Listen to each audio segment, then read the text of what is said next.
لہن جلی اور دوسرا ہے لہن خفی۔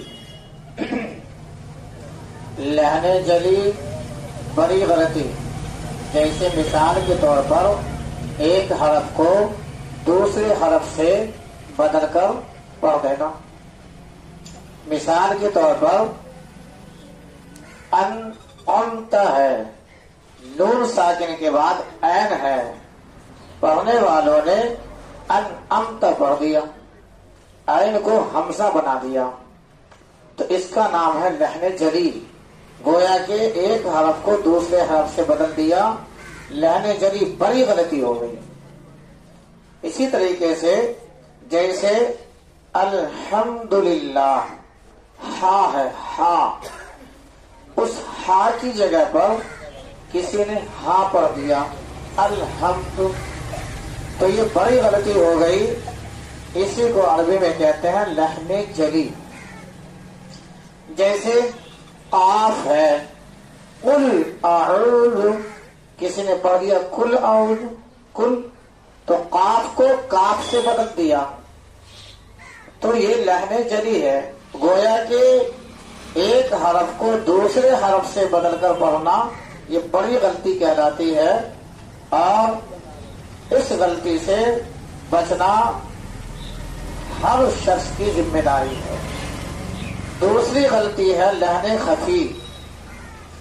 خفی کے معنی ہے پوشیدہ، جس کو ہم عام زبان میں کہتے ہیں چھوٹی غلطی۔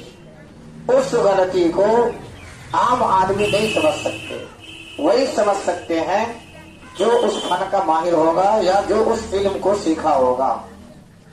جیسے مثال کے طور پر ایک صاحب نے پڑھا قل هو اللہ احد، سمجھنے والا سمجھ رہا ہے کہ اللہ کا جو نام ہے یہ پر پڑھا گیا ہے، اس لیے کہ اللہ کے نام کے اوپر بھی کیا ہے، کھڑا زبر لگا ہوا، اس سے پہلے واو کے اوپر کیا ہے، زبر، تو اللہ کے نام سے پہلے اگر زبر پیش ہوگا تو اللہ کا نام کیا ہے، پر پڑھا جاتا ہے۔ اور احد، دال چونکہ ساکن کیا گیا ہے وقف کرنے کی وجہ سے، تو دال میں کیا ہو گیا، قلقلہ۔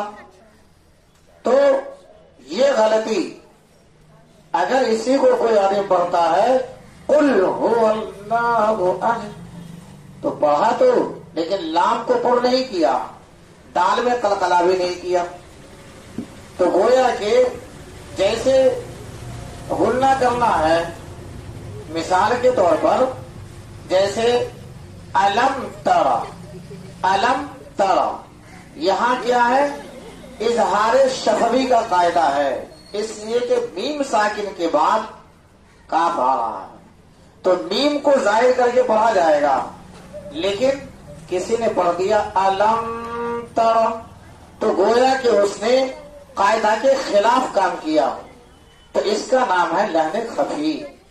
تو اس غلطی کو عام آدمی تو نہیں سمجھ سکتے، ہاں اب جن حضرات نے اس علم کو حاصل کیا ہے وہ فوراً سمجھے گا اور کہے گا یہاں پر انہوں نے تجوید کے خلاف کام کیا۔